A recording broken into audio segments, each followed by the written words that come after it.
farm-to-table movement has a very broad description, but according to Thrillist.com, quote, "There's no centralized criteria by which farm-to-table is defined, but generally, if you know the farm or ranch your product came from, you're eating farm-to-table," end quote. But according to TheSpruce.com, quote, "Farm-to-table means that the food on the table came directly from a specific farm without going through a store, market, or distributor along the way," end quote.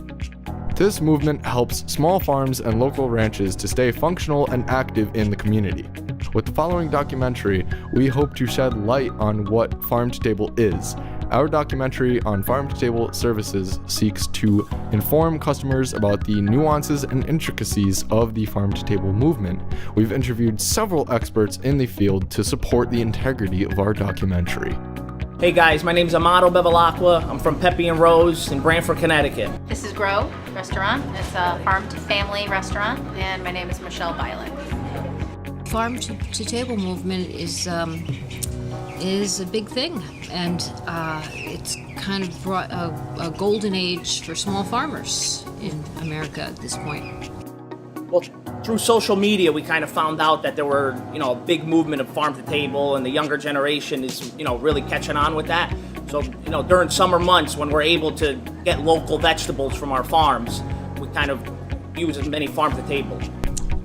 If I was approached by a restaurant and they wanted things that we grow in quantities that we were comfortable with growing, that would probably be an okay idea. We do as many visits as we can. My husband Fred is going to a few of the local farms on a weekly basis just to check to see what's ripe or what's growing at that time. So we use a lot of local guys. In North Branford, I think it's North Branford or Northford, we use DeFrancesco Farms. They do a nice job there. And they also do business with us, which is nice. You always try and, go back and forth. We use Country Farm out in, I think it's Guilford, North Branford line also. We go to the local farmers market that's set up here in the summertime. So yeah, it's always stuff within the near vicinity.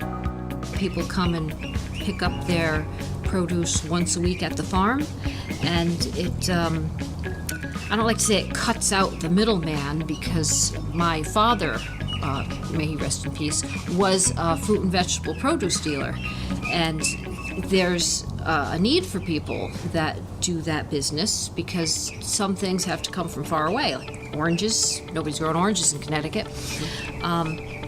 But for stuff that's grown locally, it's fantastic that we can sell directly to people and get a good price for it, and the people get something that's really fresh. Most of my customers, one of the reasons they come here is that they like things that are organic, and genetically modified does not fit into the organic standards. We just make sure, we go by the vegetables and we create a relationship with, usually the owner. But for the most part, we look at the product, make sure the vegetables are fresh, they're all, held to a certain standard. And you can tell by looking at them. Stuff's not bruised, stuff's, been picked fresh. You look at the stems, you can tell when it was picked. If it's starting to turn brown on you, it was picked, within the last week. When something's nice and green, it was picked that, that day or the day before. So that's what we really look for. When you have it lesser steps to where you're putting it in your body, people just feel that it's different.